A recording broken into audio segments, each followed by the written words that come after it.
Rafale ಯುದ್ಧ ವಿಮಾನ. ಈ ವಿಮಾನದಲ್ಲಿ ರಾಷ್ಟ್ರಪತಿಗಳು ಇವತ್ತು ಪ್ರಯಾಣವನ್ನು ಬೆಳೆಸಿದರು. ಎಲ್ಲಿಗೆ ಅಂತ ಹೇಳಿಬಿಡಿ, ಹಾರಾಟವನ್ನು ನಡೆಸಿದ್ದಾರೆ. ಸೊ ಇದು ಮೊದಲ ಬಾರಿಗೆ ರಾಷ್ಟ್ರಪತಿಗಳು ಹಾರಾಟವನ್ನು ನಡೆಸಿರೋದು. ರಫೇಲ್ ಯುದ್ಧ ವಿಮಾನದಲ್ಲಿ ರಾಷ್ಟ್ರಪತಿ ದ್ರೌಪದಿ ಮುರ್ಮು ಅವರು ಹಾರಾಟವನ್ನು ಮಾಡಿದ್ದಾರೆ. ಮೊದಲ ಬಾರಿಗೆ ರಫೇಲ್ ಜೆಟ್ನಲ್ಲಿ ಹಾರಾಟವನ್ನು ರಾಷ್ಟ್ರಪತಿಯವರು ನಡೆಸಿದ್ದಾರೆ. ಹರಿಯಾಣದ ಅಂಬಾಲಾ ಏರ್ಬೇಸ್ನಲ್ಲಿ ರಫೇಲ್ ಹಾರಾಟವನ್ನು ನಡೆಸಿರೋದು. ಆಪರೇಷನ್ ಸಿಂಧೂರ ನಡೆದ 6 ತಿಂಗಳ ಬಳಿಕ ರಫೇಲ್ನಲ್ಲಿ ಹಾರಾಟವನ್ನು ಮಾಡಿದ್ದಾರೆ.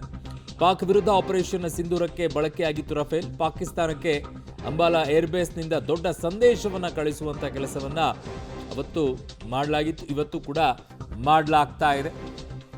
ಡಾಕ್ಟರ್ APJ ಅಬ್ದುಲ್ ಕಲಾಂ ಅವರು ಕೂಡ ಹಾರಾಟವನ್ನು ಮಾಡಿದರು. ಬಟ್ ಅದು ರಫೇಲಾ ಅಂತ ನನಗೆ ಡೌಟ್, ರಫೇಲ್ ಅಲ್ಲ ಅನಿಸುತ್ತೆ. ಬಟ್ ಈಗ ರಾಷ್ಟ್ರಪತಿ ದ್ರೌಪದಿ ಮುರ್ಮು ಅವರು ಹಾರಾಟವನ್ನು ನಡೆಸಿದ್ದಾರೆ ರಫೇಲ್ನಲ್ಲಿ.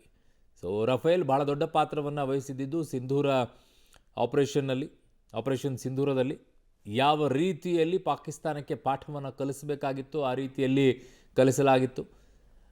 ಈಗ ಅದೇ ಅಂಬಾಲಾ ಏರ್ಬೇಸ್ ಹರಿಯಾಣದಲ್ಲಿರುವುದು. ಸೊ ಈ ಅಂಬಾಲಾ ಏರ್ಬೇಸ್ನಲ್ಲಿ ದ್ರೌಪದಿ ಮುರ್ಮು ಅವರು ತಾವು ಕೂಡ ಅದರಲ್ಲಿ ಹಾರಾಟವನ್ನು ಮಾಡೋ ಮೂಲಕವಾಗಿ ಬಹುದೊಡ್ಡ ಮೆಸೇಜನ್ನು ಪಾಕಿಸ್ತಾನಕ್ಕೂ ಕೂಡ ಕಳಿಸ್ತಾ ಇದ್ದಾರೆ.